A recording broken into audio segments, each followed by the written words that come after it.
Hi guys, I just wanted to share with you where this is at, the current state of my homemade email, custom email with that's programmable and everything. Really good progress actually. It went pretty well once I got it together. It took me a lot of time getting the RS-45 interface working, which I've talked about a little bit in the forum. But anyway, that's really programmer geek talk for so most of you probably aren't that interested in that piece of it. But anyway, what I've done here is I haven't implemented the programming to actually run the scripts, nor do I have the mobile app hooked up yet. Um, Simply because I wanted the basics working first, and I'm very happy with that. And I wanted the control to be demonstrated between the Omron and the device. So the basic functionality that I've implemented so far allows you to basically turn on and off the heater by doing run and stop against the Omron device. So you're not actually doing a physical switch, but rather you're just turning it off by sending a signal to the PID. Apart from that, I've also implemented the rotary encoder to change the temperature. And then I've just put some default stuff on the OLED screen here for the home screen. Shows the time, shows FCE now there. Um, Apart from that, this is the switch that actually physically controls the coil, turns it on and off. I think in the long term, I'm actually probably going to remove this switch, either go with a bigger screen or maybe just an LED somewhere.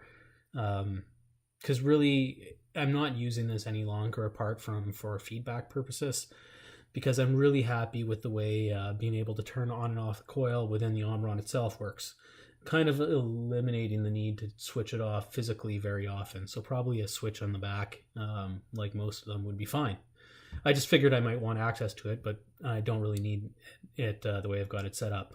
So anyway, right now the way I've got it set up is I've got the main switch that turns on and off the controller, so you can see it also turns on and off the LED light, and you can see down here it just flipped stop, so now the temperature is dropping.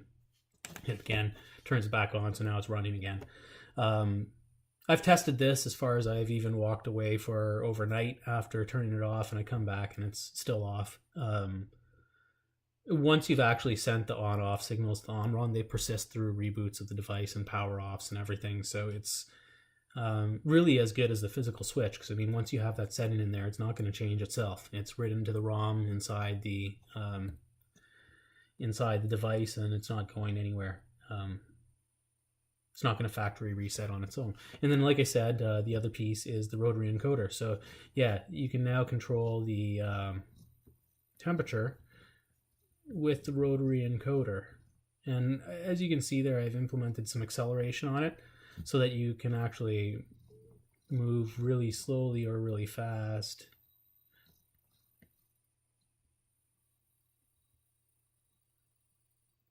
Yeah, so to me, this is awesome because I really did not like the using these silly little buttons on the Omron to control stuff. Changing the temps was a pain. Changing settings is a pain. So this way, I should be able to actually disable all of these buttons because there'll be really no need to use them once we're done. You'll be able to run scripts just by toggling. You can press this button here too, and that'll change your modes. So right now it's in temperature mode on the home setting. There'll be script running mode as well as maybe a settings mode or something like that, or one where you can tune it. So anyway, and then apart from that, you'll be able to adjust all the settings and do everything you can do on the device, plus a whole ton more, such as create the scripts and stuff, and profiles for your various devices from the mobile app. So this should really give everybody a full experience. But anyway, I just thought I'd demo a manual up temp using the rotary encoder as opposed to using my previous email magic or trying to turn on and off the coil.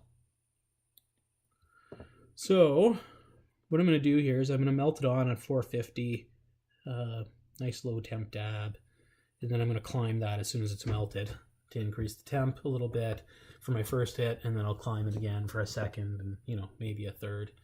Some nice little rosin here. I can't hold it steady enough for you to actually see it. Anyway, here goes.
Okay, so that was super flavorful. Oh yeah, and I can actually just turn it off while I'm cleaning it here. That no point keeping the temperature up.